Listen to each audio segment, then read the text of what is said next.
Welcome to Global Education. Movement Towards Independence, Social Studies, Class 9, Chapter 5, Gujarat state board of school text books. तो ये chapter जो है ये करीब करीब 1920 से लेके 1947 के बीच में जो इंडिया में चीज़ें घटित हो रही थी, जो इंडिया में चीज़ें हो रही थी उसके ऊपर आधारित है। वो जो समय था वो कहलाता है गांधीयन एज। गांधी जी, मोहनदास करमचंद गांधी जी उस टाइम पे बहुत ज़्यादा एक्टिव थे, तो उनकी जो स्ट्रगल थी, लड़ाई जो थी भारत के इंडिपेंडेंस के लिए, भारत की आज़ादी के लिए, तो उसके लिए उसको गांधीयन एज भी कहा जाता है। और साथ में गांधी जी की मूवमेंट, जो उनकी स्ट्रगल थी टुवर्ड्स इंडिया की आज़ादी के लिए, उसके साथ वो रेफ़र किया जाता है गांधीयन एज। और जो सेकंड स्टेज आती है वो है नेशनल मूवमेंट ऑफ इंडिया। वो मूवमेंट जिसमें कि इंडिया का कॉन्स्टिट्यूशनल, इंडियंस को कॉन्स्टिट्यूशनल राइट्स दिलवाने की बात करी जाती है, और साथ में फ्रीडम, आज़ादी। तो ये जो पीरियड है ये गांधीयन एज कहलाता है, और इसमें ये सारी चीज़ें होती हैं। और इसके साथ में जैसे हम इंडियंस जो थे वो आज़ादी के लिए लड़ रहे थे, तो सामने वाला जो था यानी कि ब्रिटिशर्स, वो भी कोई चुप तो नहीं बैठे थे, वो भी अपनी तरफ से कुछ ना कुछ कर रहे थे। तो जो इवेंट्स उस टाइम पे हो रहे थे वो प्लस जो लड़ाई, आज़ादी की जो लड़ाई लड़ी जा रही थी, उनका आपस में सब चीज़ मिलके कुछ इफ़ेक्ट होता था, कुछ आफ्टर इफ़ेक्ट होता था। तो ये सब चीज़ें, काफ़ी सारी चीज़ें होती थी। तो वो चीज़ें इस चैप्टर में दर्शाई गई हैं। अभी हम आते हैं 1927 के साइमन कमीशन पर। तो साइमन कमीशन जो है उसका स्टार्टिंग जो है उसकी बैकग्राउंड दे देते हैं हम आपको। मॉन्टफोर्ड अमेंडमेंट यानी कि मॉन्टेग चेम्सफोर्ड 1919 में ये अमेंडमेंट लेके आए थे, और उसके बेसिस पर ऐसा था कि 1919 में जो अमेंडमेंट आई उसके अनुसार 10 सालों के बाद में जब ये एक्ट आ जाएगा, उसके 10 साल के बाद में जो कॉन्स्टिट्यूशनल रिफॉर्म्स इसमें सजेस्ट करे गए थे उसको स्टडी करा जाएगा कि वो कैसे चल रहे हैं इंडिया में, और उसमें कोई इम्प्रूवमेंट की ज़रूरत है, कुछ और चीज़ ऐड करने की या कुछ चीज़ घटाने की ज़रूरत है, कुछ चेंजेस करने की ज़रूरत है। तो वो सब चीज़ें स्टडी करने के लिए एक कमीशन भेजा जाएगा इंडिया में। तो वो कमीशन जो था वो ब्रिटिश पार्लियामेंट, जैसे इंडिया में लोकसभा राज्यसभा होती है, वैसे ही इंग्लैंड में भी जो पार्लियामेंट है उसके 7 सदस्य, मतलब 8 सदस्य, एक तो हो गए सर जॉन साइमन, और उनके साथ में 7 और ब्रिटिश पार्लियामेंटेरियंस जो ब्रिटिशर्स के पार्लियामेंट के सदस्य थे, उन सबको भारत भेजा गया under the leadership of sir John Simon. इसमें कोई भी इंडियन मेंबर नहीं था, सारे के सारे ब्रिटिशर्स थे। तो ये इंडिया आते हैं, और इंडियंस ने रिकमेंड किया था कि यहाँ पर जो कमीशन भेजा जाएगा उसमें इंडियन मेंबर्स भी होने चाहिए। वो इंडियन मेंबर्स इसलिए रिकमेंड करे गए थे कि इंडियन मेंबर्स जो हैं वो इंडिया के प्रॉब्लम्स को समझ सकेंगे, उनकी दुख तकलीफ़, उनकी क्या प्रॉब्लम्स हैं, क्या तकलीफ़ है, क्या उनको चाहिए है, क्या वहाँ पे रिफॉर्म्स में दिया गया है, उसको कैसे बेहतर बना सकते हैं, कैसे उसको अमेंड कर सकते हैं। वो सब चीज़ें वो एक इंडियन ज़्यादा समझ पाएगा ब्रिटिशर्स के मुकाबले, और वो भी इंडियन कॉन्टेक्स्ट में, इंडियन कंडीशंस में, इंडियन सारी सोसाइटी में कैसे उसको ठीक से करना चाहिए, वैसे वो समझ पाएगा, ना कि एक ब्रिटिशर। और यहाँ पे उन्होंने 7 ब्रिटिशर्स भेजे, एक भी इंडियन नहीं भेजा। तो जो साइमन कमीशन इंडिया में आया उसका स्वागत हुआ, बहुत अच्छा स्वागत हुआ, काले झंडों के साथ स्वागत हुआ, स्ट्राइक्स, रोड पे नारेबाजी, रोड ब्लॉक, स्ट्राइक, बंद, ये सब से, और जुलूस निकाले गए। नारा क्या लगा? साइमन गो बैक, साइमन वापस जाओ, तुम्हारी ज़रूरत नहीं है, तुम गलत आ गए हो। तो साइमन गो बैक का नारा लगाया, ब्लैक फ्लैग्स, स्ट्राइक, असेंबली, ये सब के साथ उसका स्वागत हुआ। ब्रिटिश गवर्नमेंट ने भी बहुत ही बेदर्दी के साथ ये जो ऑपरेशन था साइमन कमीशन का, इसको दबा दिया। जब दबा दिया तो खैर बताएंगे आपको दबाने के बारे में भी, आगे आगे बताते हैं आपको। इसमें मुख्य लोग जो थे वो थे लाला लाजपत राय, गोविंद वल्लभ भाई पंत, जवाहरलाल नेहरू। अब इन्होंने ऑपरेस तो किया, साइमन कमीशन गो बैक, ये सब कुछ तो हो गया, लेकिन इनको भी काफ़ी खामियाजा भुगतना पड़ा। इनको भी जेल जाना पड़ा, लाठियाँ खानी पड़ी, और भी काफ़ी सारी इनके ऊपर बीती ब्रिटिश गवर्नमेंट द्वारा। अब ऐसा ही एक जो जलूस था वो लाहौर में, पंजाब में लाला लाजपत राय के लीडरशिप में चल रहा था। नॉन वायलेंट था, कोई वायलेंस नहीं थी, शांतिपूर्ण तरीके से निकल रहा था जलूस। असिस्टेंट सुपरिटेंडेंट ऑफ पुलिस जो था, उन्होंने लाठीचार्ज ऑर्डर कर दी लाला लाजपत राय के पीसफुल प्रोसेशन पे। लाला लाजपत राय को इसमें सीरियस इंजरी हुई, सिर पे चोट लगी, सिर पे लाठी लगी। कुछ महीनों के बाद में लाला लाजपत राय गुजर गए, नहीं रहे, उनकी डेथ हो गई। तो इससे बहुत ज़्यादा आक्रोश फैला, बहुत ज़्यादा गुस्सा आया इंडियंस को। ये सारी बात हुई थी पंजाब में, लाहौर में। तो आपने नाम सुना होगा शहीद भगत सिंह, राजगुरु, सुखदेव, ये तीन जो वीर थे, भारत के वीर पुत्र, ये भी इसी घटना से प्रेरित हुए और इन्होंने सॉन्डर्स को मार दिया। सॉन्डर्स ब्रिटिश पुलिस का एक ऑफिसर था, उसकी इन्होंने हत्या कर दी। अब आते हैं ये नेहरू कमेटी पे। नेहरू कमेटी का पहले बैकग्राउंड दे देते हैं हम आपको। बैकग्राउंड उसका ऐसा है कि साइमन कमीशन के चक्कर में पूरे इंडिया भर में प्रोटेस्ट, मार्चेस, बंद, स्ट्राइक, ये सब तो हो ही रहे थे। साइमन गो बैक नारा आपको पता ही है, स्लोगन। तो उसी दौरान जो हिंद वज़ीर थे लॉर्ड बिरकनहेड, उन्होंने एक ड्राफ्ट कॉन्स्टिट्यूशन प्रस्तुत करा, जो साइमन कमीशन के तरफ से उन्होंने प्रस्तुत किया। इंडियन लीडर्स जो सारी पॉलिटिकल पार्टीज़ के थे, उनको बोला गया कि भैया आप एक अप्रोप्रिएट कॉन्स्टिट्यूशन बनाइए जो ब्रिटिश गवर्नमेंट सोच सकती है जिसके बारे में कि वो इम्प्लीमेंट करा जाए कि नहीं करा जाए। अब ये नेशनल जनरल असेंबली जो था इंडिया में, उसने ये बात समझ ली कि ये चाहते क्या है, तो उन्होंने ये रिपोर्ट बनाने के लिए हामी भर ली। उन्होंने नेहरू जी को अपॉइंट कर लिया। नेहरू जी का मतलब जवाहरलाल नेहरू जी नहीं, उनके फादर, उनके पिताजी मोतीलाल नेहरू, उनको अपॉइंट किया। वो भी एक लॉयर थे, जवाहरलाल नेहरू भी लॉयर थे और मोतीलाल नेहरू भी लॉयर थे। तो मोतीलाल नेहरू जी को अपॉइंट किया कमेटी का हेड। उनके प्रेसिडेंटशिप में ये कमेटी तैयार हुई। दिसंबर 1928 में ये नेहरू कमेटी बनी। तो ये कमेटी ने प्रपोज़ किया कि इंडिया को डोमिनियन स्टेटस दीजिए, यानी कि ब्रिटिश कॉमनवेल्थ में इंडिया एक इंडिपेंडेंट कंट्री के तौर पे डोमिनियन स्टेटस मांग रही है। इंडिया की इंडिपेंडेंट जुडिशरी रहेगी, जो किसी पॉलिटिकल पार्टी या ब्रिटिशर्स या किसी चीज़ से भी, एडमिनिस्ट्रेशन से, किसी चीज़ से भी ताल्लुकात नहीं रखेगी, टोटली इंडिपेंडेंट रहेगी।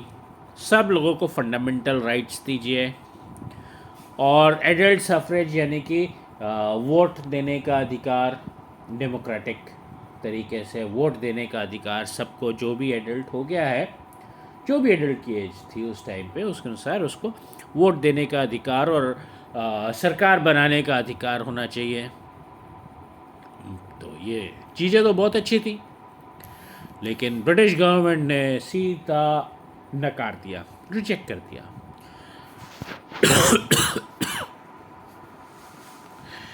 बदले में क्या हुआ?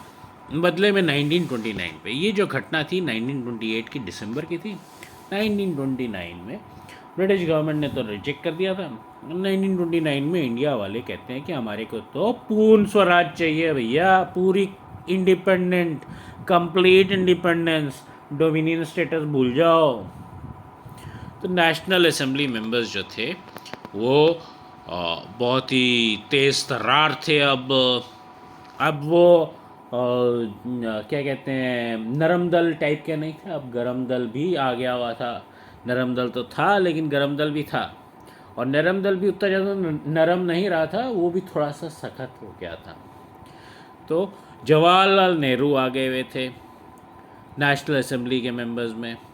सुभाष चंद्र बोस को तो आप जानते ही हो, Indian national army, Azad Hind फौज, तुम मुझे खून दो मैं तुम्हें आज़ादी दूंगा, तो इस तरह के गर्म आदमी थे।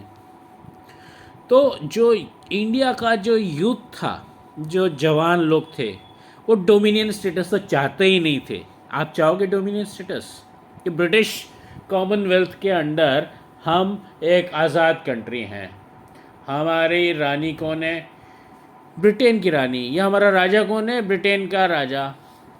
क्या आप ऐसा स्टेटस चाहोगे? नहीं चाहते ना। इंडिया एक इंडिपेंडेंट कंट्री थी, है और रहेगी। तो तब भी अगर आज़ादी मिलेगी तो इंडिया आज़ाद होकर इंडिपेंडेंट कंट्री रहेगी, डोमिनियन में क्यों जाए। तो अब आया था दौर कंप्लीट इंडिपेंडेंस का प्रोपेगेंडा करने का। जो लोग थे अब वो कंप्लीट इंडिपेंडेंस मांगते थे। अब डोमिनियन स्टेटस तो भूल जाओ, जो मोतीलाल नेहरू जी की रिपोर्ट में लिखा हुआ था। लाहौर में रावी नदी, पंजाब में 5 नदियाँ हैं ना, 5 वाटर्स, 5 पानी, तो वहाँ की एक नदी है रावी नदी। तो लाहौर में से रावी नदी बहती है। 26 जनवरी 26 1930 को ओथ लिया गया, शपथ ली गई कि कंप्लीट इंडिपेंडेंस दिलाएंगे जी हम इंडिया को। इंडिपेंडेंस डे भी सेलिब्रेट कर दिया गया। डेट याद रखिए, जनवरी 26 1930। फिर वही दिन आता है जनवरी 26। ये दिन पे आप आज भी कुछ मनाते हो, क्या मनाते हो? रिपब्लिक डे मनाते हो ना। इसी दिन कॉन्स्टिट्यूशन ऑफ इंडिया अडॉप्ट किया गया और इम्प्लीमेंट किया गया, याद तो है ना आपको।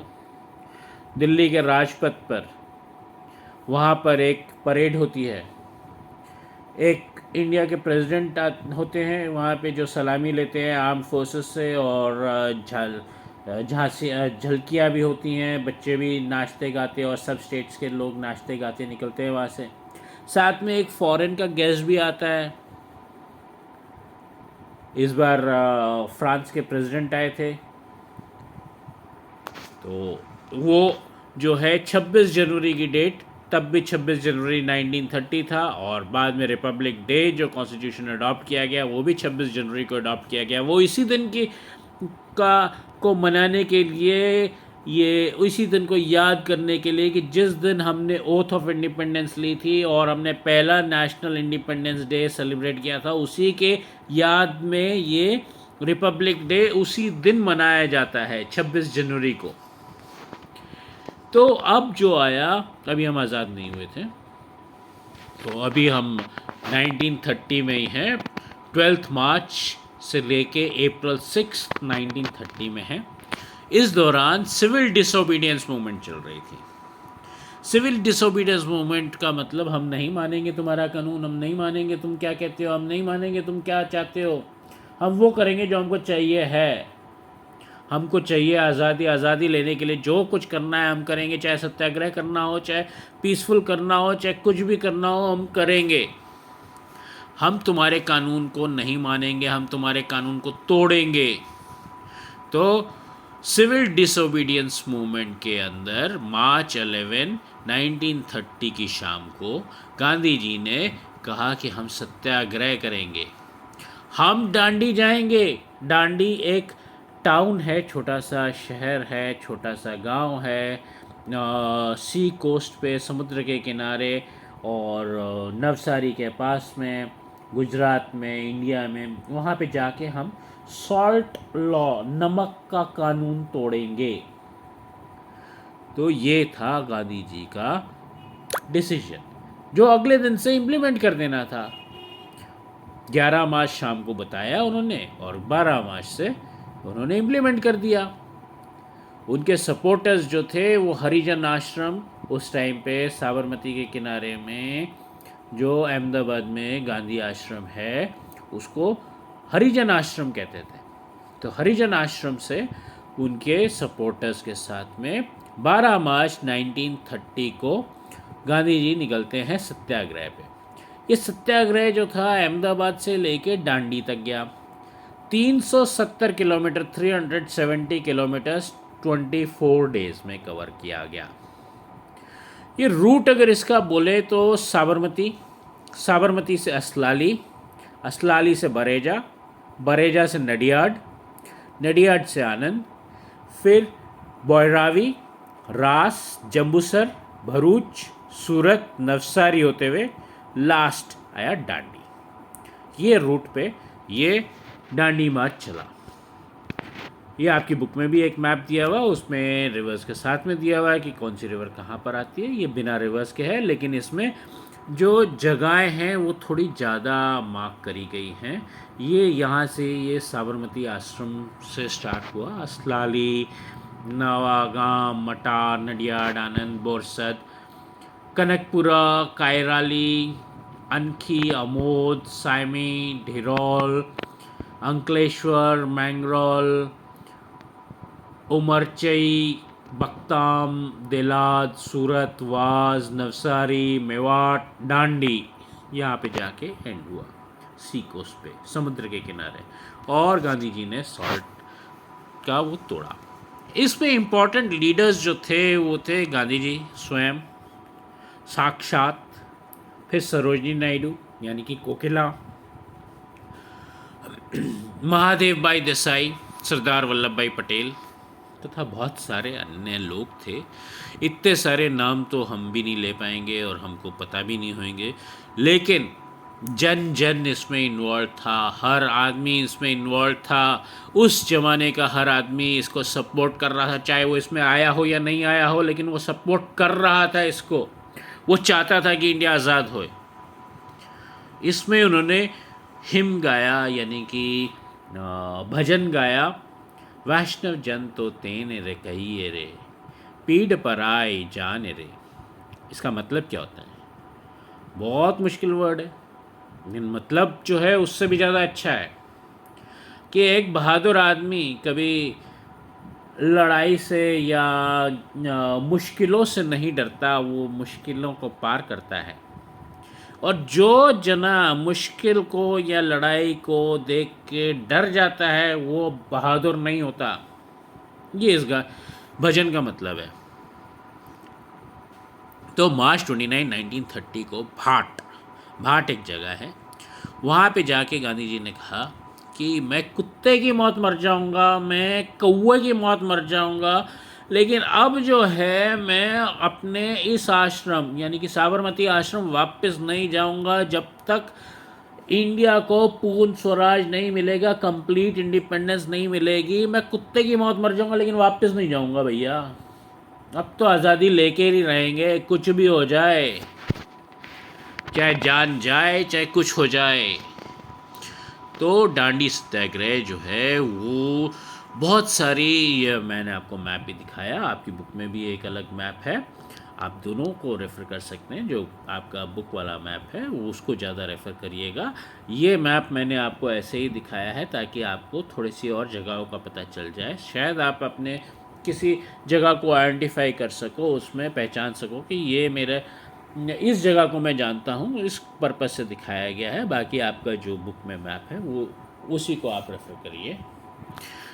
तो ये छोटे छोटे गांव, कस्बों, छोटे टाउन, सिटीज़ से होके गुज़रा और रास्ते में जन जन को, हर आदमी को, हर औरत को, हर बच्चे को इसका पर्पस समझाया गया कि क्यों ये दांडी मार्च हो रहा है, सिविल डिसोबीडियंस मूवमेंट क्या है, अंग्रेज़ हमारे साथ क्या कर रहे हैं, हम क्यों कर रहे हैं ये चीज़, हम सॉल्ट लॉ को क्यों तोड़ना चाहते हैं, और ये सारा चीज़ इंडिया के इंडिपेंडेंस के लिए करा जा रहा है, आज़ादी के लिए करा जा रहा है। ये सारी चीज़ें सब हर आदमी, हर औरत, हर बच्चे को समझाई गई। जो लोग जो थे रास्ते के, गाँव के, शहरों के, वो रास्ता साफ करते थे, झाड़ू पोछा करते थे रास्ते पे, अपने घरों पे तोरण लगाते थे, जैसे दिवाली पर लगाते हैं उस तरह से तोरण लगाते थे।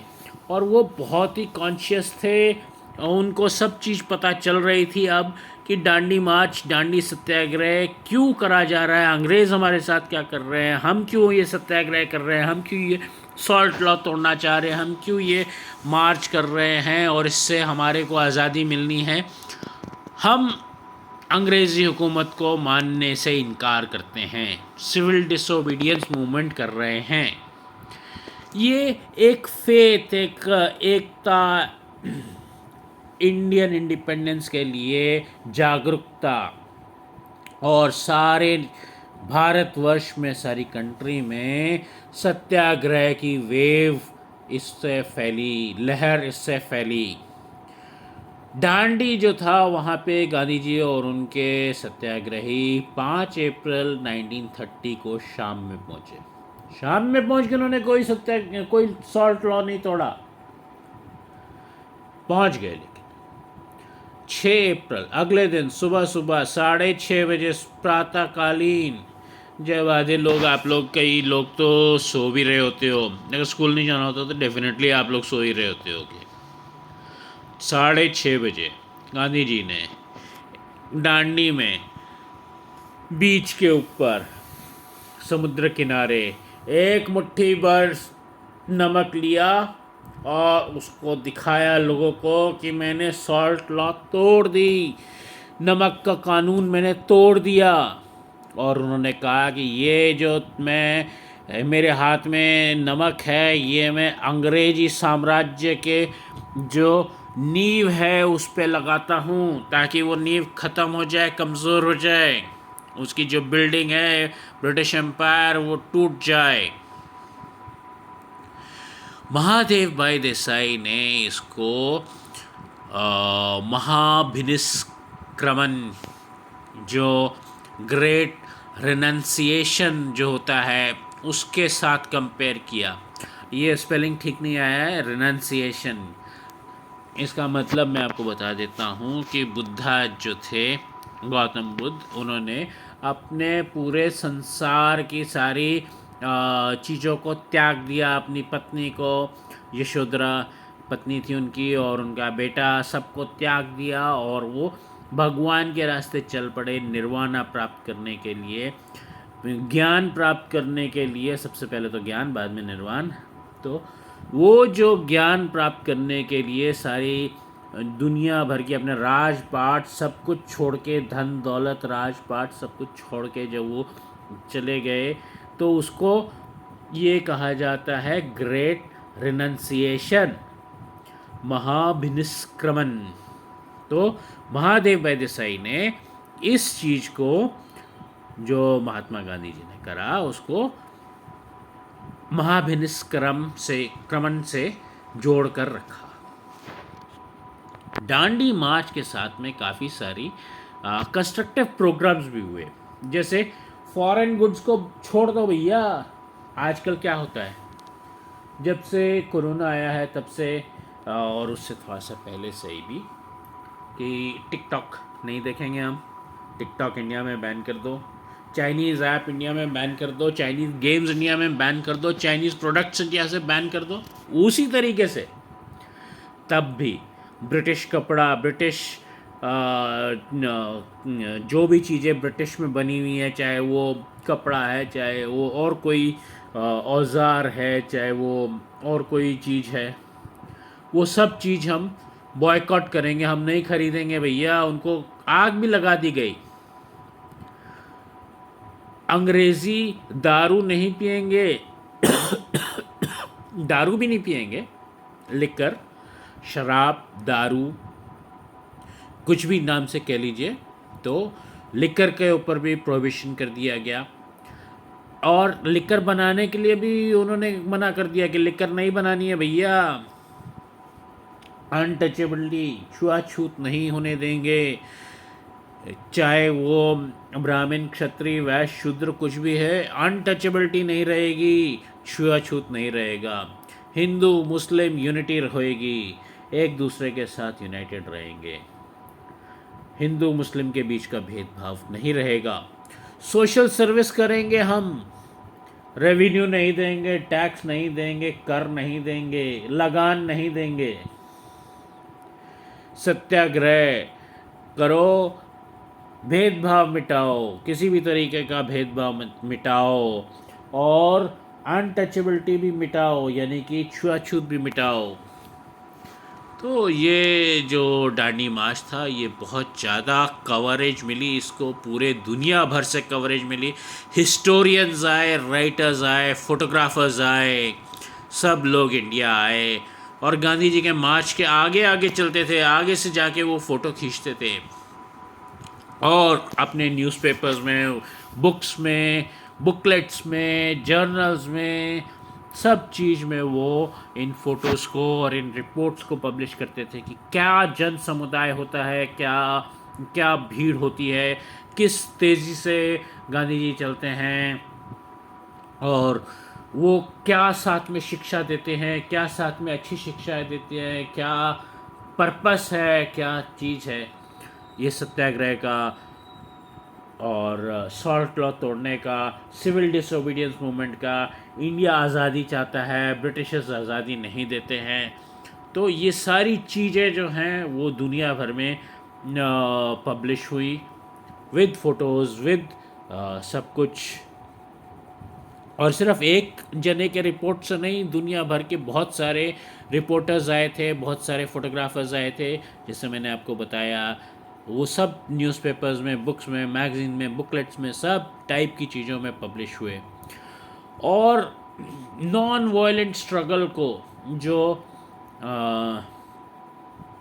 इंडिया ने इवॉल्व करी थी, नॉन वायलेंट स्ट्रगल, अभी तक जो भी स्ट्रगल होती थी वो तलवार की धार पे या बंदूक की नोक पर होती थी, बल्कि ये कहिए कि तलवार की नोक पे या बंदूक से होती थी। और ये स्ट्रगल जो थी, ये अहिंसावादी स्ट्रगल थी, नॉन वायलेंट स्ट्रगल थी।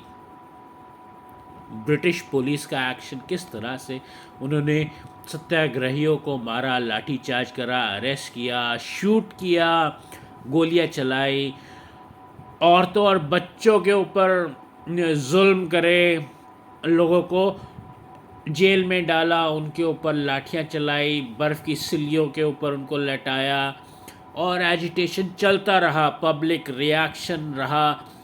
पब्लिक ने भी railway station, police station, post office, government buildings, ये सब में तोड़ फोड़ करी और पब्लिक भी शांत नहीं रही। ये एजिटेशन चलते रहे। Khan Abdul Ghaffar Khan, frontier Gandhi, north west frontier province, ये अफ़गानिस्तान के पास में आती है ये जगह, पाकिस्तान में आजकल। तो वहाँ के ये रहने वाले थे। ये फ्रंटियर गांधी कहलाते थे।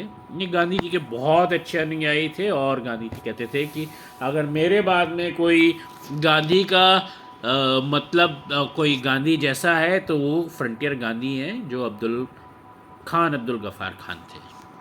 तो इन्होंने मुंबई के वडाला में एजिटेशन किया।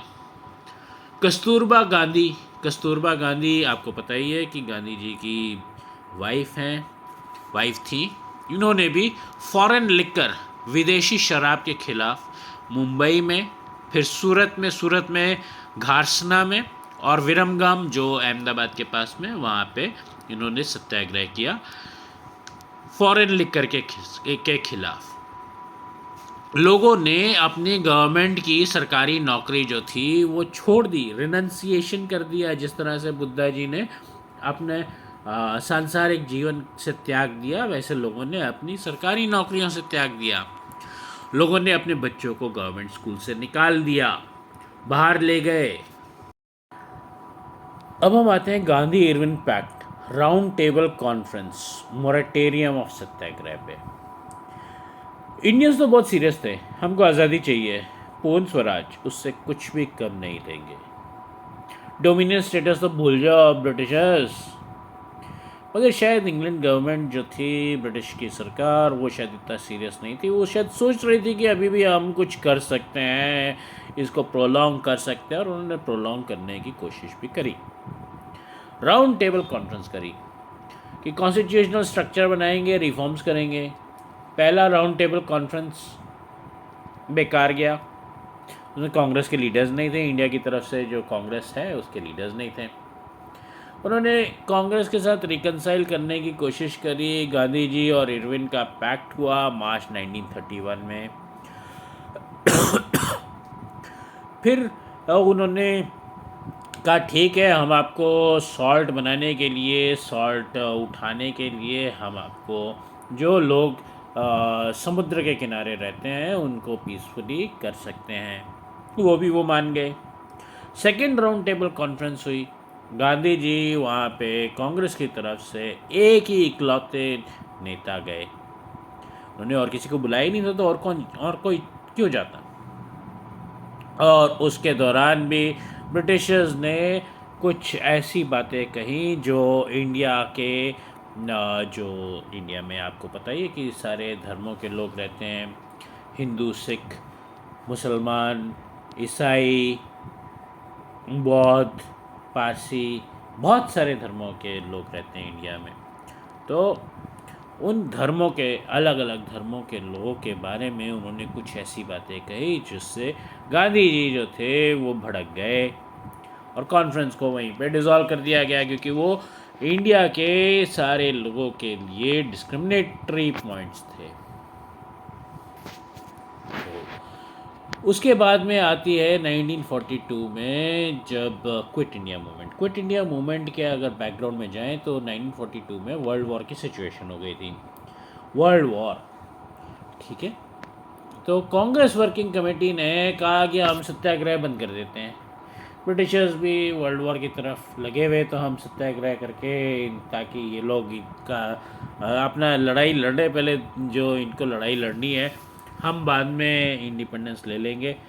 उन्होंने अपने गुडविल से ये करा, लेकिन ब्रिटिशर्स ने उसका गलत फ़ायदा उठाया।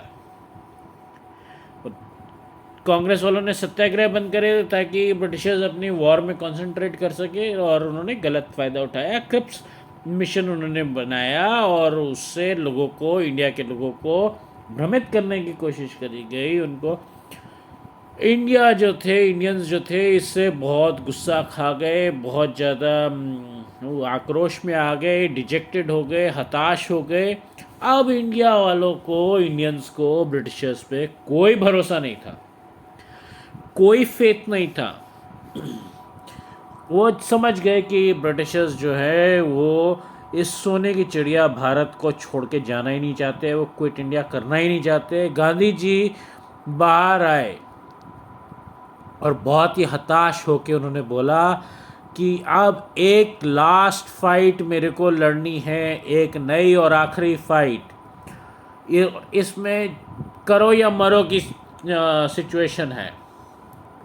तो अगस्त 9, 1942 को कांग्रेस वर्किंग कमेटी ने मुंबई में रेजोल्यूशन उठाया, क्विट इंडिया मूवमेंट, अब इंडिया को छोड़ दो अंग्रेज़ों। अगले ही दिन नेशनल लीडर्स हों, गांधी जी, सरदार वल्लभ भाई पटेल, जवाहरलाल नेहरू, मौलाना आज़ाद, जितने टॉप के लीडर्स हैं, सरोजनी नायडू, ऐसे वैसे कांग्रेस के सारे लीडर्स, अरे national leader, state leaders, district leader, taluka leader, गली मोहल्ले के लीडर, सबको उठा के जेल में बंद। अगले दिन सुबह सुबह, इससे पहले कि बाकी लोग अपनी आंखें भी खोलें, चाय पिए, मॉर्निंग टी पिए, उससे पहले सबको जेल में, सारे न्यूज़पेपर बैन। अगले ही दिन, यानी कि ये अगस्त 9 को, अगस्त 10 को सब लोग जेल में भैया, सारे न्यूज़पेपर बैन, पूरे इंडिया में स्ट्राइक कर दी गई। गांधी जी ने कहा ये मेरी ज़िंदगी की आखिरी लड़ाई है, ऐसा समझ लो। अब जो है हमको इंडिया की पूरी इंडिपेंडेंस लेनी है, पूर्ण स्वराज, कंप्लीट इंडिपेंडेंस, समझ लो, करो या मरो, डू और डाई, डू और डाई, करो या मरो, ये स्लोगन दे दिया गया। इसमें कौन जुड़ा,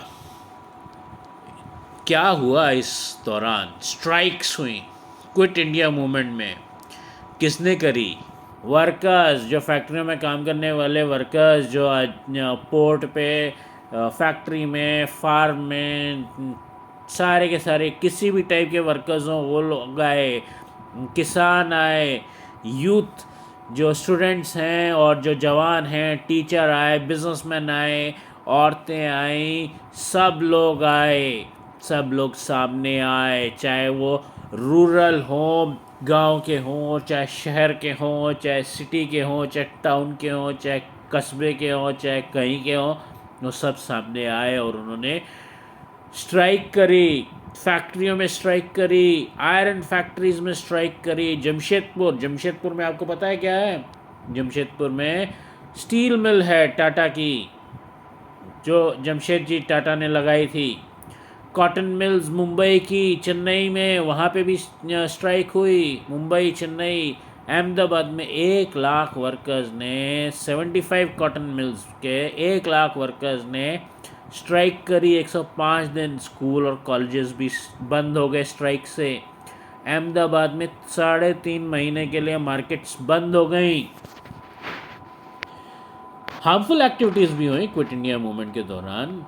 बहुत गुस्सा था, बहुत गुस्सा था ब्रिटिशर्स के अगेंस्ट में, और वो गुस्सा हर कोने में, हर सड़क के कोने में, सब जगह निकाला गया। जो उन्होंने पीसफुल लोग जो थे, नॉन वायलेंट लोग, शांतिपूर्ण तरीके से जो प्रोटेस्ट कर रहे थे, उनके ऊपर जो उन्होंने वायलेंस करी ब्रिटिशर्स ने, उसके लिए उनको दबाने की कोशिश करी, वो सब गुस्सा निकला। लोगों ने post office, telegraph department, railway station, police station, government building, school, college, railway line, bridge, road, सब चीज़ के ऊपर अटैक कर दिया। सब चीज़ के ऊपर वो जाके बैठ गए। रेलवे नहीं चलने दिया, स्कूल नहीं चलने दिया, गवर्नमेंट डिपार्टमेंट नहीं चलने दिया, रेलवे लाइन के ऊपर ट्रेन नहीं चलने दी, ब्रिजेस, रोड सब ब्लॉक कर दिए, तोड़फोड़ भी करी। जो गवर्नमेंट के एसेट थे उनकी लूटपाट भी करी, कुछ को जला भी दिया, गवर्नमेंट की प्रॉपर्टीज़ को जला भी दिया। कुछ रेलवेज़, ये सब तरीके के चीज़ जो थी, यहाँ पे बहुत हैवी नुकसान हुआ, बहुत नुकसान हुआ। और कई एरियाज़ में तो लोगों ने बॉम्ब से भी उड़ाया चीज़ों को। गवर्नमेंट जो थी, failure of government in crushing the struggle, government failure रही। उन्होंने बहुत कोशिश करी क्विट इंडिया मूवमेंट को कंट्रोल करने के लिए, चाहे नरम हाथ से चाहे सख्त हाथ से। नरम हाथ से तो कंट्रोल होनी नहीं थी, सख्त हाथ से कंट्रोल करने की कोशिश करी, कंट्रोल में नहीं आई। ये छोटी सी मूवमेंट थी इनिशियली, अगर ब्रिटिशर्स उसको कुछ नहीं करते तो ज़्यादा बड़ी नहीं होती, लेकिन ब्रिटिशर्स ने उसको जो कंट्रोल करने की कोशिश करी, वो भी हैवी हैंड से, वायलेंट तरीक़ों से अपने, तो वो और बड़ी होती गई। कितनी बड़ी हुई अब इमेजिन करोगे? 70,000 लोगों को जेल में डाला गया। जिस दिन क्विट इंडिया मूवमेंट का वो दिया गया था, उसके अगले दिन ही सारे कांग्रेसियों को तो जेल में डाल दिया गया था, चाहे छोटा सा लीडर हो, चाहे बड़ा सा लीडर हो नेशनल लेवल का, चाहे छोटा सा गली मोहल्ले का लीडर हो, सब जेल में थे। तो 70,000 लोगों को जेल में डाला गया। 538 गोलियां चली, 1028 लोग मरे, 3,200 लोग इंजर हुए। अहमदाबाद और पटना में स्टूडेंट्स जो थे वो भी गोलियों का शिकार बने, उनके ऊपर भी गोलियां चलाई गई। बहुत यूनिक पॉलिटिकल सिचुएशन थी, कॉन्शियसनेस क्रिएट हो गई थी, एक यूनिक सी सिचुएशन क्रिएट हो गई थी। लेकिन इससे पूरी दुनिया भर में और ब्रिटिश गवर्नमेंट को एक चीज़ पता चल गई कि इंडिया को अब कंट्रोल नहीं करा जा सकता, अब उसको आज़ादी देनी पड़ेगी। अब हम इंडिया को एनस्लेव नहीं कर सकते, कॉलोनाइज नहीं कर सकते, हम इंडिया को अपने अधीन नहीं रख सकते। अब इंडिया को इंडिपेंडेंस, पूर्ण स्वराज देना पड़ेगा। ये स्ट्रगल जो थी उसने बता दिए इंग्लैंड को कि अब इंडिया को क्विट करने का टाइम आ गया, अब ब्रिटिशर्स इंडिया को छोड़ के जा सकते हैं, जाना चाहिए, नहीं तो अब आगे सिचुएशन और ज़्यादा बदतर हो जाएगी, इससे और सिचुएशन ख़राब ही होएगी।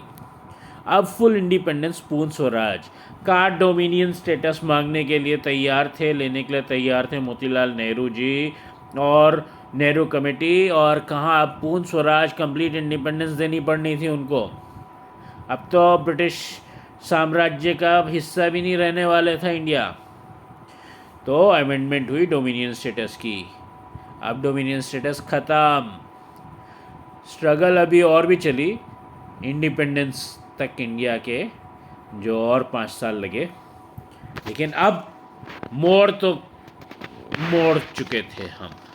अब वो मोड़ जो था वो तो क्रॉस हो गया था। अब तो इंडिपेंडेंस लेनी थी, डू और डाई सिचुएशन थी, करो या मरो। आज़ाद हिंद फौज, सुभाष चंद्र बोस। सुभाष चंद्र बोस जो थे, उनका जन्म होता है जनवरी 23, 1897। उनका नाम था सुभाष चंद्र बोस। फादर का नाम था राय बहादुर जानकी नाथ बोस। सरकारी लॉयर थे ब्रिटिश जुडिशरी में। मदर उनकी जो थी, उनका नाम था पार्वती देवी। वो फिलैंथ्रोपिस्ट थी। उनके लिए जब उनका जन्म हुआ था तो जो पंडित होते हैं जो उनका भविष्य बताते हैं, उन्होंने प्रेडिक्शन किया था कि ये बच्चा क्या करेगा। तो प्रेडिक्शन क्या थी पता है? ये सिंसियर सर्वेंट होएगा ब्रिटिश गवर्नमेंट का। और निकले क्या? Staunch freedom fighter against the Britishers.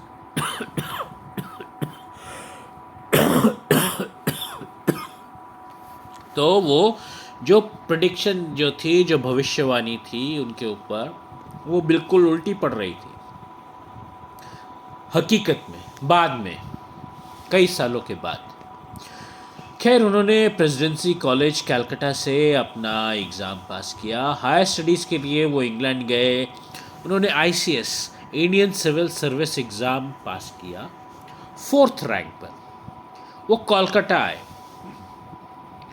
लेकिन अब तक जो वो ब्रिटेन में रहे थे, उस दौरान जो उनके साथ हादसे घटे, जो उनके ब्रिटिश प्रोफेसर्स ने उनके साथ प्रेसिडेंसी कॉलेज में या और कहीं पे या इंग्लैंड में या इंडिया में उनके साथ जो किया, उसकी वजह से जो इंसल्टिंग एटीट्यूड से इंडियंस को और उनको जो ट्रीटमेंट दिया गया, उससे उनके बीच में, उनके अंदर रेवोल्यूशन के सीड्स पैदा हो चुके थे। इंडिया की इंडिपेंडेंस के, रेवोल्यूशन के बीज बो दिया गया था। वो एक्टिव मेंबर बने नेशनल असेंबली के। 1923 में उन्होंने स्वराज्य पार्टी ज्वाइन करी। वो पॉपुलर लीडर थे। आज़ाद हिंद फौज एंड सुभाष चंद्र बोस बहुत ही पॉपुलर लीडर थे। वो यूथ के, जवानों के, जो इंडिया के यंग लोग थे, उनके अंदर बहुत पॉपुलर लीडर थे सुभाष चंद्र बोस, क्योंकि वो खुद भी यंग थे। उन्होंने बहुत कुछ सहा था और बहुत कुछ अचीव भी किया था। हालांकि जो उन्होंने अभी तक अचीव किया था वो तो इंडियन सिविल सर्विसेज में 4th रैंक अचीव किया था। इंग्लैंड से पढ़ाई करी थी और वापस इंडिया आए थे। और इंडिया आके उन्होंने वो चीज़ें छोड़ दी थी। अपनी वो ICS की नौकरी भी छोड़ दी थी उन्होंने।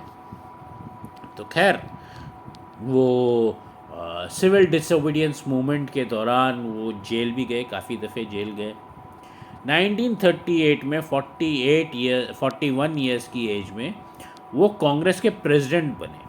सूरत में हरिपुरा जगह, वहाँ पे कांग्रेस कमेटी का वो मीटिंग हुई, उसके अंदर वो कांग्रेस के प्रेसिडेंट बने।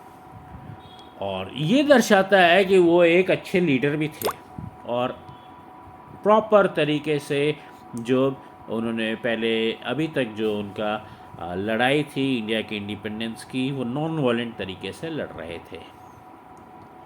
लेकिन यहीं पर उनके जो है गांधी जी के साथ उनका डिफरेंस ऑफ ओपिनियन आ जाता है, क्योंकि वो एक अलग धारणा के थे और गांधी जी एक अलग धारणा के थे। तो यहाँ पे उनका डिफरेंस ऑफ ओपिनियन आ जाता है और उन्होंने कांग्रेस छोड़ दी। उन्होंने फॉरवर्ड ब्लॉक बनाया, एक नई पार्टी बनाई, फॉरवर्ड ब्लॉक उसका नाम था। वो नई पार्टी बनाई कोई विरोध नहीं किया गांधी जी का या कांग्रेस का या जवाहरलाल नेहरू का, कोई विरोध नहीं किया। सिर्फ उन्होंने अपना प्रेसिडेंटशिप छोड़ दिया, अपनी कांग्रेस को भी छोड़ दिया और एक नई पार्टी बना ली, क्योंकि उनका मतभेद था, उनका सोचने का स्टाइल अलग था। अभी आपको पता चल जाएगा कि उनका सोचने का स्टाइल अलग था तो क्या था उनका सोचने का स्टाइल। उनको बहुत दफ़े उनको जेल भी गए, अरेस्ट हुए, जेल गए। इंडियन डिफेंस कोड के अंदर उनकी बुरी ट्रीटमेंट होती थी, इल ट्रीटेड थे वो, और उनकी हेल्थ ख़राब होती गई। उन्होंने मरते दम तक व्रत रख लिया, फास्ट अनटू डेथ। तो उनको जेल से निकाल के घर में शिफ्ट कर दिया, हाउस अरेस्ट में। वहाँ घर पे जब उनको हाउस अरेस्ट पे रखा गया तो वहाँ पे वो एक पठान बन के, वहाँ से पठान के तौर पे ड्रेसअप होके, पठान के भेष में वो भाग गए। वो कोलकाता से गए पेशावर, पेशावर से काबुल, काबुल से ईरान, ईरान से रशिया, रशिया से बर्लिन, बार्लिन यानी कि जर्मनी, जर्मनी वो पहुँच गए मार्च 28, 1942 को। काफ़ी दूर गए, काफ़ी भागे। वहाँ पे जो जर्मन्स थे, जो इंडियंस थे, इंडियंस जो जर्मनी में रह रहे थे, उन्होंने उनका बहुत अच्छे से स्वागत करा। बर्लिन रेडियो पे उन्होंने एक स्पीच दी कि जागो भैया, जितने भी इंडियंस हैं जागो, ब्रिटिशर्स के ख़िलाफ़, ब्रिटिश एम्पायर के ख़िलाफ़ तुमको लड़ना है, आज़ादी लेनी है। तो अब उन्होंने स्टार्ट करी आज़ाद हिंद फौज एंड सुभाष चंद्र बोस। आज़ाद हिंद फौज में सुभाष चंद्र बोस कहाँ पे फिट होते थे। खैर वो मिले हिटलर से। हिटलर जो तानाशाह था, डिक्टेटर था जर्मनी का, और वर्ल्ड वॉर 2 भी उसने ही स्टार्ट करी थी। हिटलर से मिलके उसके साथ उन्होंने डिटेल में डिस्कस किया कि इंडिया को इंडिपेंडेंस दिलानी है। वो गए रोम, पेरिस भी, वहाँ से उन्होंने military unit independence of India के लिए स्टार्ट किए, इस्टेब्लिश करी। 3000 इंडियंस को उन्होंने रिक्रूट किया रोम और पेरिस में, इंडिया के लिए, आज़ादी की लड़ाई लड़ने के लिए। फिर रस बिहारी बोस एक रेवोल्यूशनरी लीडर थे जापान में। तो वहाँ पे जापान में उन्होंने इस्टेब्लिश किया इंडियन इंडिपेंडेंस लीग, और वहाँ से रस बिहारी बोस भी उनके साथ हो लिए। आज़ाद हिंद फौज, आज़ाद हिंद फौज के में 100 Indian delegates Malaya, Japan, Sumatra, Java, Hong Kong, Borneo, Burma, Brahmadesh, Myanmar, Burma, ये सब एक ही नाम है, बर्मा, ब्रह्मदेश, म्यांमार। वो यहाँ पर इन्होंने ये ऑर्गेनाइजेशन स्टार्ट करी जिसका नाम रखा आज़ाद हिंद फौज। मोहन सिंह एक वॉर प्रिजनर थे जिसको जापान ने अरेस्ट किया था, वो भी यहाँ पे मौजूद थे। रस बिहारी बोस ने वॉलंटरी रिटायरमेंट ले दी as head of INA, Indian national army का हेड से उन्होंने वॉलंटरी रिटायरमेंट ले ली रस बिहारी बोस ने। होना क्या था, आज़ाद हिंद फौज और इंडियन इंडिपेंडेंस लीग ये अब मिलने वाले थे। तो ब्रिटिश की जो टाइट सिक्योरिटी थी उसको तोड़ते हुए सुभाष चंद्र बोस जो थे बर्लिन जर्मनी से जापान पहुंच गए एक सबमरीन में। ब्रिटिश कर ले जो करना है, मैं तो सबमरीन में बैठ के समुद्र के नीचे से आ जाऊंगा, पकड़ लो, मेरे को पकड़ सकते हो तो। लेकिन सबमरीन में इतना लंबा रास्ता तय करना कोई आसान नहीं था। उस ज़माने में सबमरीन भी इतनी सोफिस्टिकेटेड नहीं होती थी और इतना लंबा टाइम लगना था। खैर जो भी था, अब इंडिपेंडेंस चाहिए तो मेहनत तो करनी पड़ेगी, और उन्होंने मेहनत करी। रस बिहारी बोस ने इनवाइट किया सुभाष चंद्र बोस को इंडियन इंडिपेंडेंस लीग। वहाँ पे सिर्फ इंडियन सोल्जर्स और ऑफिसर्स थे जो इंडिया के इंडिपेंडेंस के लिए ही लड़ रहे थे। जापान ने सब तरह की हेल्प प्रोवाइड करी इंडिया के फ्रीडम के लिए। जैसे जैसे जापान आगे बढ़ेगा, इंडिया की तरफ इंडिया की प्रोविंसेस को कैप्चर करना जाएगा। जो इंडिया के छोटे मोटे राज्य हैं इंडिया के अंदर, उनको कैप्चर कर लिया जाएगा। वहाँ पे प्रोविजनल गवर्नमेंट बना दी जाएगी और जापान उस गवर्नमेंट को रिकग्निशन दे देगा कि आज़ाद है, इंडिया की आज़ाद गवर्नमेंट है। तो जुलाई 2 1943 को सुभाष चंद्र बोस जी जो थे वो जापान से गए सिंगापुर में जुलाई 4 1943 को वो इंडियन इंडिपेंडेंस लीग के प्रेसिडेंट इलेक्ट हो जाते हैं। यहाँ पे आपको हमने बताया था कि रास बिहारी बोस जी ने वॉलंटरी रिटायरमेंट ले लिया आईएनए इंडियन नेशनल आर्मी यानी कि आज़ाद हिंद फौज से, और सुभाष चंद्र बोस को हेड बना दिया आईएनए का भी, इंडियन इंडिपेंडेंस लीग का भी और आईएनए यानी आज़ाद हिंद फौज का भी। अब दोनों चीज़ें, सब चीज़ें सुभाष चंद्र बोस जी के अंडर में आ गई। तो जो इंडियन रहते थे वहाँ पे अब वो उनको एक प्रॉपर और एबल लीडर मिल गया जो अपने मातृभूमि के लिए लड़ने के लिए, जान देने के लिए और जान लेने के लिए भी तैयार था। यहीं पर उनको नवाजा गया नेताजी के खिताब से। सुभाष चंद्र बोस जी अब नेताजी कहलाने लग गए। क्यों भैया? जर्मनी और सारी दुनिया, जापान और कहाँ कहाँ जाके उन्होंने अपनी फ़ौज और इंडिया को इंडिपेंडेंट बना दिया। फिर उन्होंने नारा दिया, चलो Delhi, let us March two Delhi, हम दिल्ली जाएंगे, तुम मुझे खून दो, मैं तुम्हें आज़ादी दूंगा, give me blood and I will give you freedom. यानी कि तुम मुझे अपनी जान दे दो, तुम इंडिया के लिए लड़ो, मेरे लिए लड़ो, इंडिया के लिए लड़ो, इंडिया की आज़ादी के लिए लड़ो और मैं तुम्हें आज़ादी दूंगा, इंडिया की आज़ादी। ये थे उनके नारे। उन्होंने पैरेलल गवर्नमेंट बनाई, बहुत ही स्किलफुली गाइडेंस में, उन्होंने उनकी स्किलफुल गाइडेंस में एक पैरेलल गवर्नमेंट बनी।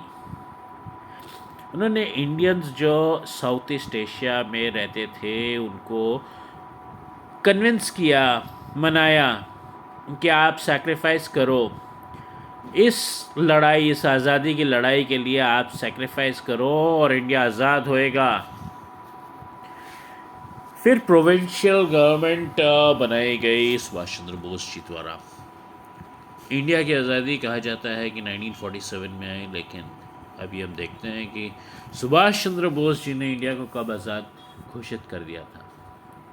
तो सुभाष चंद्र बोस जी ने प्रोविजनल गवर्नमेंट बनाई, प्रोविजनल इंडियन गवर्नमेंट बनाई और वो प्राइम मिनिस्टर ऑफ इंडिया बने, साथ में हेड ऑफ आर्मी भी बने। जो अदर डिपार्टमेंट थे वो उन्होंने कैबिनेट के अपने ही लीडर्स को दे दिए गए। उनके ही जो लीडर्स थे और जो Indian national army, Azad Hind फौज, इन सब में जो लीडर्स थे उनको उन्होंने डिफरेंट अदर डिपार्टमेंट्स दे के कैबिनेट भी बना दिया। प्राइम मिनिस्टर वो खुद plus head of the army, cabinet में उनके दूसरे लीडर्स। और किसने रिकग्नाइज किया? जापान ने, जर्मनी ने, इटली ने, चाइना ने, बर्मा ने रिकग्नाइज किया ये इंडियन गवर्नमेंट को। तो आप कह सकते हो कि इंडिया की फर्स्ट गवर्नमेंट जो थी वो 1947 से भी पहले बन गई थी, under the prime ministership of Subhash Chandra Bose. और वर्ल्ड में उसको रिकग्निशन देने वाले थे Japan, Germany, Italy, China, Burma. इसकी नेशनल लैंग्वेज थी हिंदी, ट्राई कलर तिरंगा नेशनल फ्लैग था। इनकम कैसे आती थी? जापान असेस करता था, प्रॉपर्टी टैक्स, इंडिपेंडेंट रोल, इस तरीके से इनको इनकम मिलती थी। सुभाष चंद्र बोस जी अंडमान निकोबार गए। अंडमान निकोबार आइलैंड्स आपको पता ही है, इंडिया के बे ऑफ बंगाल में है।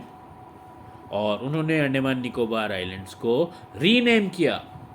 एक का नाम रखा, अंडमान का नाम रखा शहीद, यानी कि मार्टियर, जिसने टुवर्ड्स द इंडिपेंडेंस अपनी लाइफ दे दी हो, शहीद हो गया।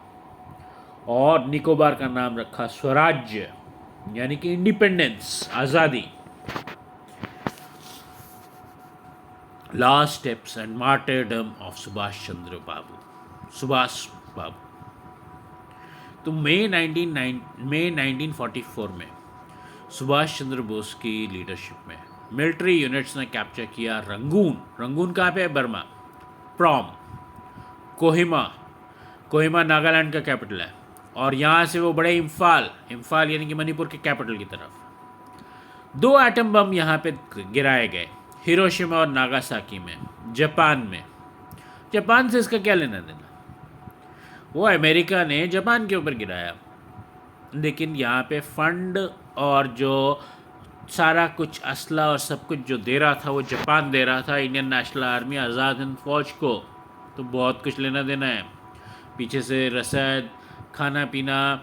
फ़ौज जब आगे बढ़ती है तो फ़ौज को खाना भी खाना होता है। उसको आगे बढ़ने के लिए पेट्रोल, गाड़ियाँ चलानी है आगे तो पेट्रोल चाहिए होता है, साथ में गोला बारूद चाहिए होता है, साथ में खाना चाहिए होता है, तो पैसा लगता है इन सब में। तो ये सारी चीज़ें बंद हो गई पीछे से।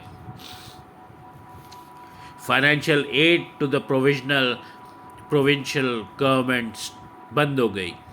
ब्रिटिश एयरक्राफ्ट्स ने अब अपना कहर बरपाया आज़ाद हिंद फौज के ऊपर। बहुत ही बुरा मारा इनको। अगस्त 18, 1945 सुभाष चंद्र बोस टाइपाई एयरपोर्ट फॉर्मोसा से टोक्यो के लिए, जापान के लिए उड़ते हैं प्लेन से। वो प्लेन के अंदर आग लग जाती है और बहुत सीवियर बर्न के साथ में जो है सुभाष चंद्र बोस जी का ट्रीटमेंट किया जाता है, लेकिन वो नहीं बचा पाते उनको। सुभाष चंद्र बोस जी की डेथ हो जाती है। उनकी डेथ की मिस्ट्री जो है आज तक अनसॉल्व है। थोड़ा मिस्टीरियस कंडीशंस में उनकी डेथ हुई थी। Achieving independence and partition of India, जो INA इंडियन नेशनल आर्मी या आज़ाद हिंद फौज के जो कमांडर्स थे उन सबको अरेस्ट कर दिया गया, प्रिजनर्स ऑफ वॉर बना दिया गया और उनके ऊपर केस किया गया ट्रिशन, मतलब इंडिया के खिलाफ बगावत का केस करा गया। बाबू भाई देसाई और जवाहरलाल नेहरू दोनों लॉयर्स हैं। मोतीलाल नेहरू जी भी लॉयर थे और महात्मा गांधी भी लॉयर थे, लेकिन बाबू भाई देसाई और जवाहरलाल नेहरू ने उनका केस लड़ा। ब्रिटिश गवर्नमेंट ने उनको पनिशमेंट दिया, उनको दोषी करार दिया, पनिशमेंट दिया। पूरे इंडिया भर में प्रोटेस्ट हो गए। पॉपुलिस्ट ओपिनियन, सारा इंडिया चाहता था कि उनकी सज़ा माफ़ कर दी जाए, उनको सज़ा ना दी जाए, और गवर्नमेंट को झुकना पड़ा। गवर्नमेंट को पनिशमेंट विड्रॉ करनी पड़ी। इतना बड़ा विरोध हुआ। अब कुछ दिख रहा था अंग्रेज़ों को, इसके अलावा भी और कुछ हुआ। जो इंडिया की नेवी थी मुंबई में 1946 में, उसमें म्यूटिनी हो गई, यानी कि विद्रोह हो गया। अंग्रेजी सरकार के खिलाफ विद्रोह कर दिया इंडियन नेवी ने। अब सरकार कैसे चलेगी? ब्रिटिश सरकार किस दम पर चल रही थी?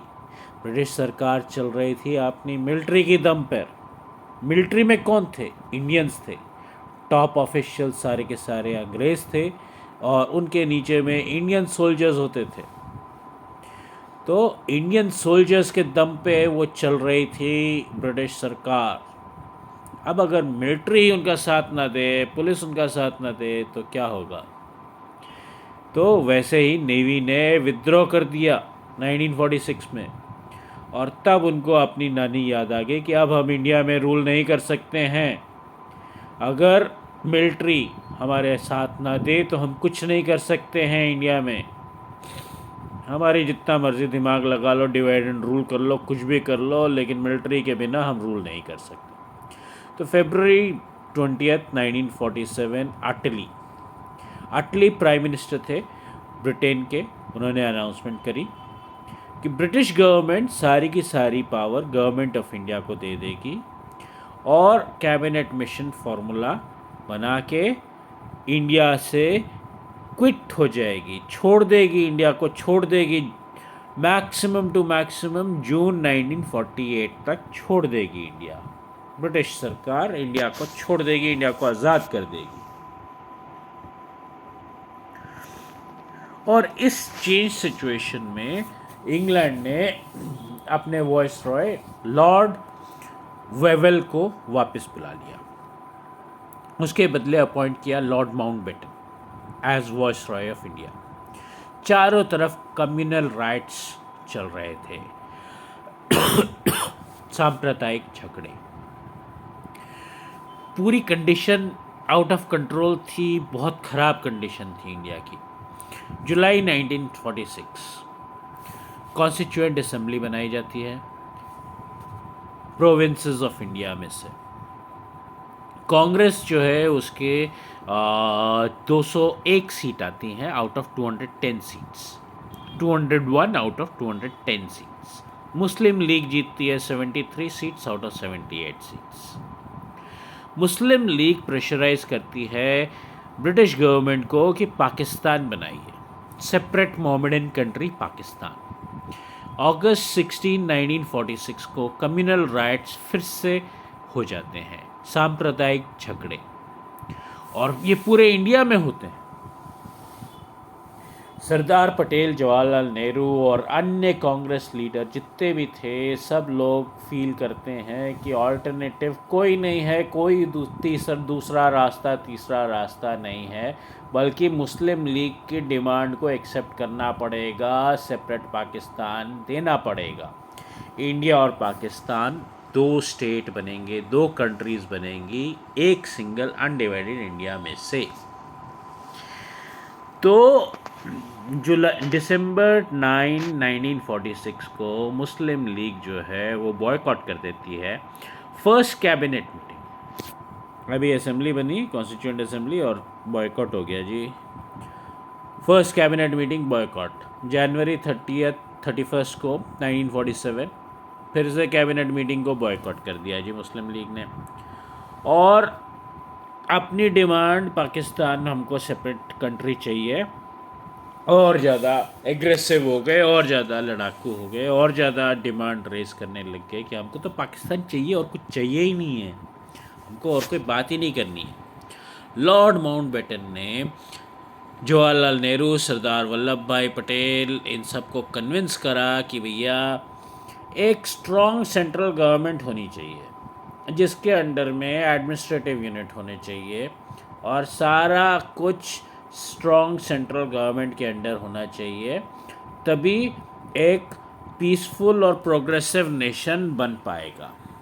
और दूसरा ऑप्शन जो है तुम्हारे पास वो है कि वीक सेंट्रल गवर्नमेंट रख लो, उसके नीचे बहुत सारे ऑटोनॉमस और ऑपोजिट कॉन्स्टिट्यूएंट्स रख लो। तो ये ऑब्वियस है, बट ऑब्वियस है कि स्ट्रॉन्ग सेंट्रल गवर्नमेंट और सारा एडमिनिस्ट्रेटिव यूनिट सेंट्रल गवर्नमेंट के अंडर, पीसफुल और प्रोग्रेसिव, यही रास्ता चुनेंगे। यही रास्ता चुना भी गया। नेशनल लीडर्स जो थे, सरदार पटेल, जवाहरलाल नेहरू, इन सबको फर्स्ट चीज़ जो थी स्ट्रॉन्ग सेंट्रल गवर्नमेंट, वही पसंद आई। और उन्होंने जाके जवाहरलाल नेहरू जी ने, सरदार वल्लभ भाई पटेल जी ने ये सारा मैटर जाके डिस्कस किया गांधी जी से, और गांधी जी से भी एक्सेप्ट कराया। लेकिन ये मैटर के साथ साथ और एक चीज़ भी थी, और वो चीज़ थी partition of India. India and Pakistan, दो सेपरेट कंट्रीज। ये चीज़ भी गांधी जी से डिस्कस करी, और गांधी जी को थक के, हार के, कैसे भी मानना पड़ा कि हाँ भाई, दो कंट्रीज़ बन जाएंगी और कोई चारा नहीं है हमारे सामने। तो माउंटबेटन प्लान और पार्टीशन ऑफ इंडिया 1947।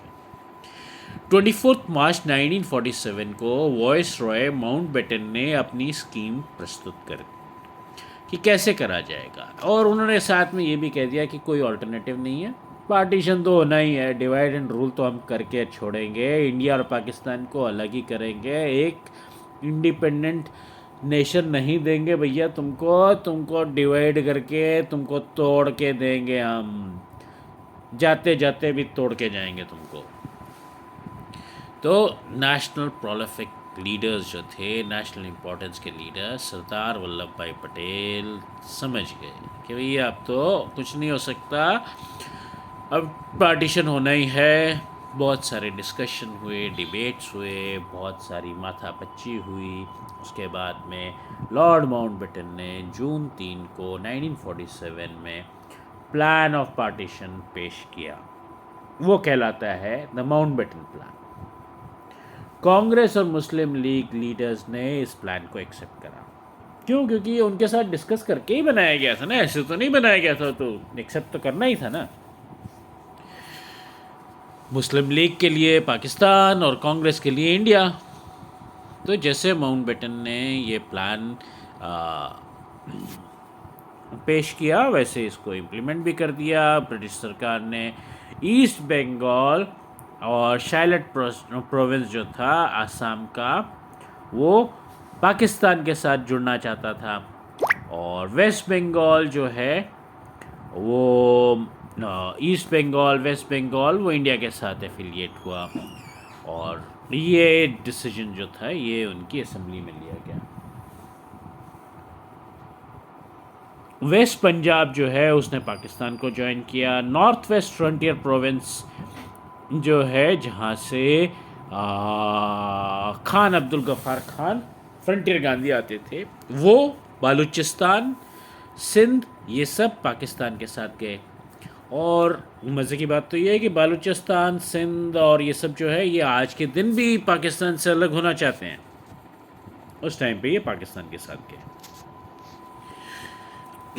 अब हम आते हैं जुलाई 1947 में, इंडियन इंडिपेंडेंस एक्ट। अब हम आते हैं जुलाई 1947 में, इंडियन इंडिपेंडेंस एक्ट।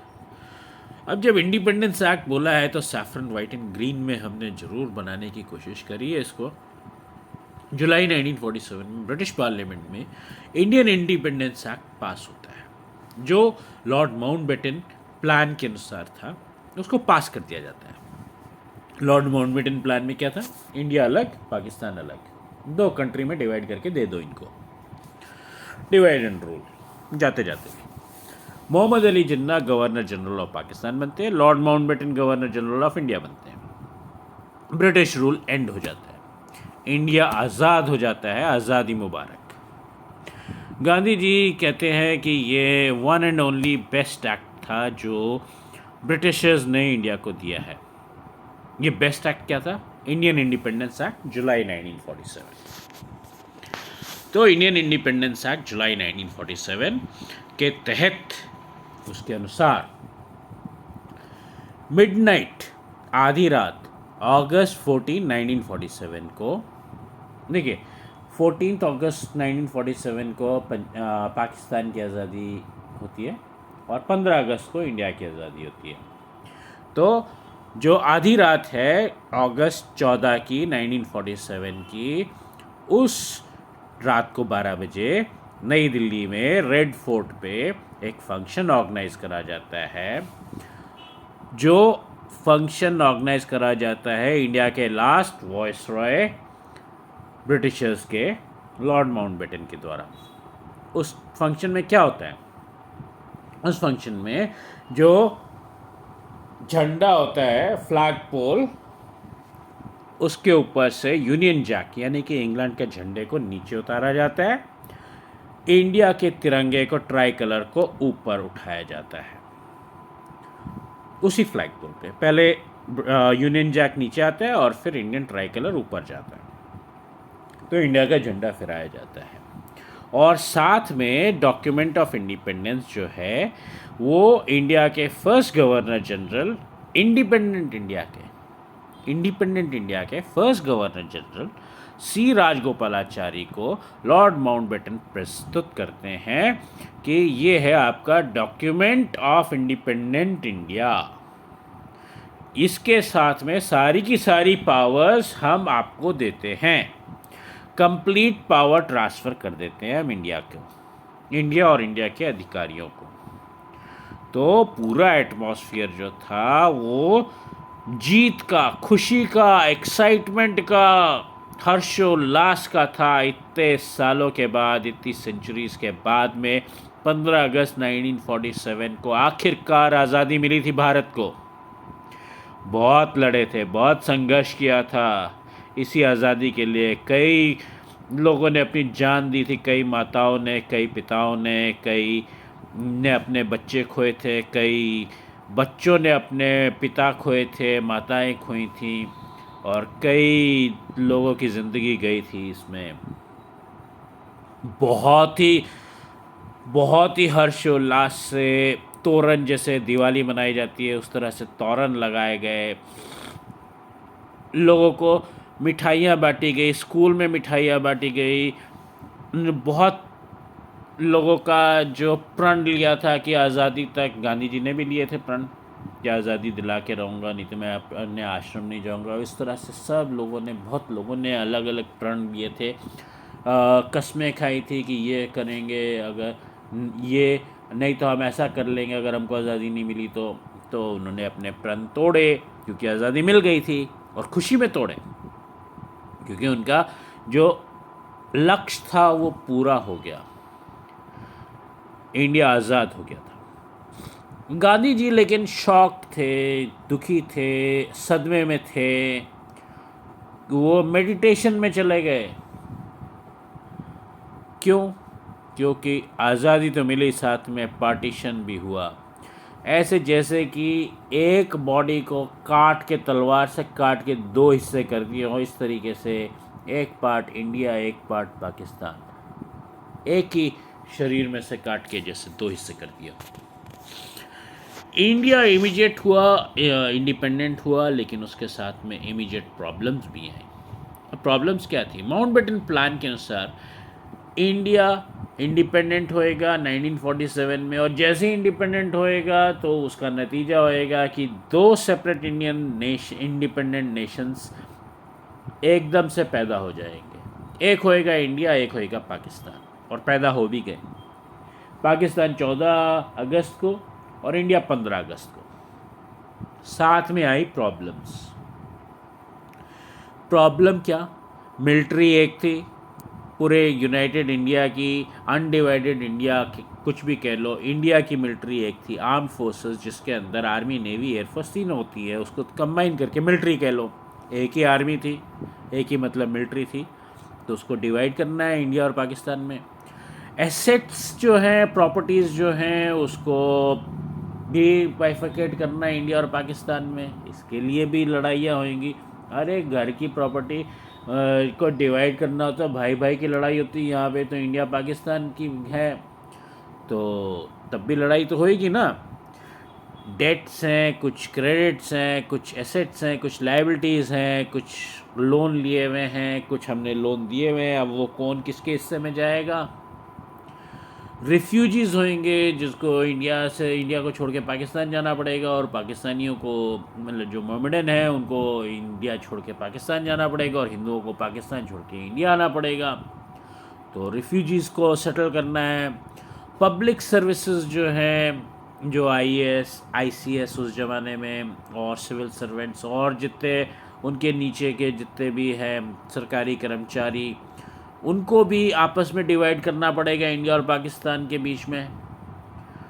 फिर बाउंड्री जो है वो निर्धारित करी जाएगी। अरे भैया, इंडिया को और पाकिस्तान को डिवाइड कर रहे हैं, तो एक ही कंट्री के बीच में से जब आप बाउंड्री बना रहे हो, जब तलवार चला रहे हो, तो कौन सा हिस्सा इंडिया में जाएगा, कौन सा हिस्सा पाकिस्तान में जाएगा, वो मैप पे और फिज़िकली उसको इम्प्लीमेंट करना भी तो पड़ेगा। उसमें भी लड़ाई झगड़ा चलता है। तो इंडिया बना इंडिपेंडेंट, और इमीडिएट प्रॉब्लम्स जो थी, इसको सॉल्व करने के लिए 5 मेंबर की कमेटी बनाई गई।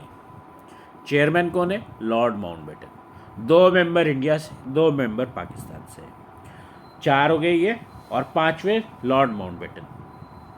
ये 5 मेंबर की कमेटी अपॉइंट करी गई, और इसके नीचे डिफरेंट कमीशन ऑफ एक्सपर्ट्स जो थे अपने अपने फील्ड के, वो अपॉइंट करे गए, जो प्रॉब्लम सॉल्व करेंगे। हर चीज़ का प्रॉब्लम अलग अलग कमेटी सॉल्व करेगी। एक आर्बिट्रेटर बनाया गया। आर्बिट्रेटर कौन था? Former chief justice of India. जो अनडिवाइडेड इंडिया का चीफ जस्टिस था वो, उसके साथ में एक मेंबर इंडिया का, एक मेंबर पाकिस्तान का। कोई भी डिस्प्यूट होए तो मैटर रेफ़र कर दिया जाता था आर्बिट्रेटर को, और दोनों नेशंस को आर्बिट्रेटर का जो भी फैसला होएगा वो एक्सेप्ट करना है। तो आर्बिट्रेटर जो भी फैसला देता था वो दोनों कंट्रीज़ को एक्सेप्टेबल होता था। अब आर्मी को डिवाइड करना है, मतलब मिलिट्री को डिवाइड करना है, उसके वेपन्स को भी डिवाइड करना है। Military commandant general of India के पास ये भी बहुत मुश्किल काम था कि भैया कितने एरोप्लेन हैं, कितने तोपें हैं, कितनी बंदूकें हैं, उनको भी डिवाइड करना है, और जो मिलिट्री पर्सनल हैं, जो मिलिट्री मैन हैं आर्मी नेवी एयरफोर्स के, उनको भी डिवाइड करना है।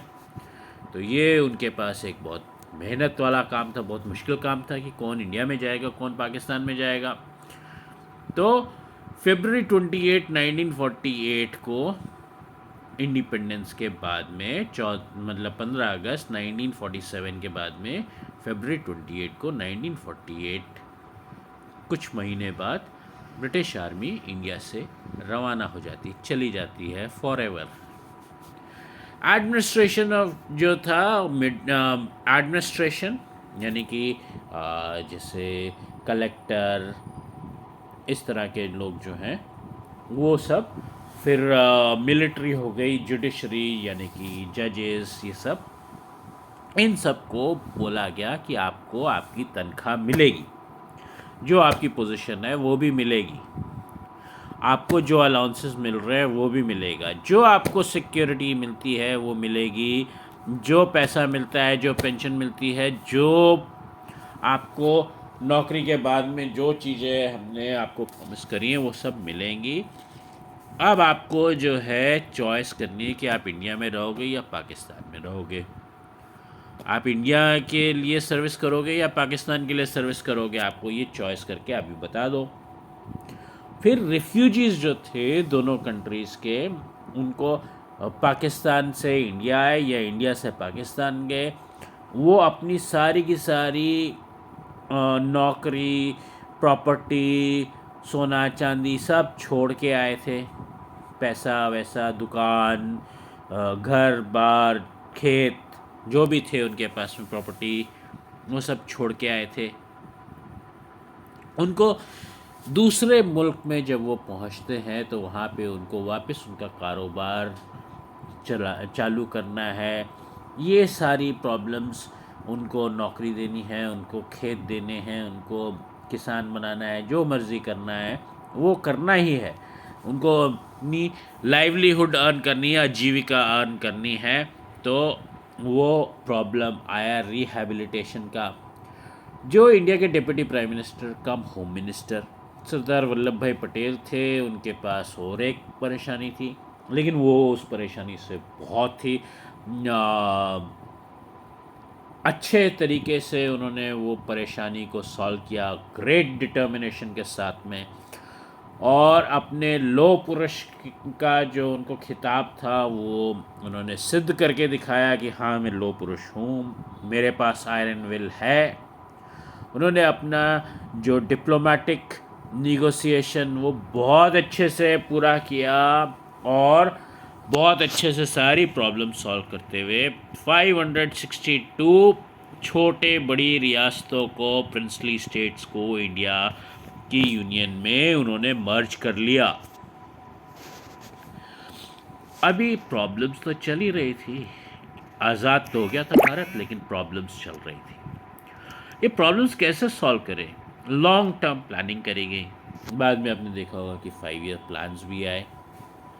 कम्युनल राइट्स चारों तरफ फैल गए थे पार्टीशन के साथ में ही, उनको भी सॉल्व करा गया, और उनको ठीक से सॉल्व करेंगे तभी तो आगे से कम्युनल राइट्स नहीं होंगे। और इंडिया जो था इंडिपेंडेंस के बाद में उसको सेल्फ रिलायंट बनाया गया, आत्मनिर्भर भारत। आज के दिन भी आप सुनते हो आत्मनिर्भर भारत, मेक इन इंडिया, आत्मनिर्भर। तो वो चीज़ तब से चालू करी गई है, जो आज तक करी जा रही है, और आज तक उसको और ज़्यादा मॉडिफाई करा जा रहा है कि पहले 10%, फिर 20%, फिर 30%, फिर 70%, फिर 80%, फिर 90% कर कर आके जाके कभी 100% होएगा। आज के दिन भी 100% नहीं है सब चीज़ों में। बहुत सारी चीज़ें आज भी हमको फ़ॉरेन से मंगवानी पड़ती हैं जो इंडिया में नहीं बना पा रहे हैं हम। तो वो चीज़ों को भी आगे और सॉल्व करना पड़ेगा। लेकिन तब से ये चीज़ थी कि आत्मनिर्भर बनाना है, सेल्फ रिलायंट बनाना है इंडिया को, इंडिपेंडेंट इंडिया को। उसी के ये सब के बीच में गांधी जी की डेथ हो जाती है। वो नाथूराम गोडसे उनको गोली मारते हैं बिरला हाउस में। तो इंडियन एग्रीकल्चर जो था, जो इंडिया की रीढ़ की हड्डी, इंडिया एक एग्रीकल्चरल कंट्री है, किसान और खेती प्रस्त कंट्री है। तो एग्रीकल्चर भी डामाडोल सिचुएशन में रहता है इंडिया का, और उस टाइम पे तो बहुत ज़्यादा डामाडोल सिचुएशन में था। वीक कंडीशन थी इंडियन एग्रीकल्चर की, ये भी बहुत बड़ी समस्या थी। पीस और ट्रैंक्वालिटी नहीं थी, तो पीस एंड ट्रैंक्वालिटी भी लानी थी, यानी कि शांति।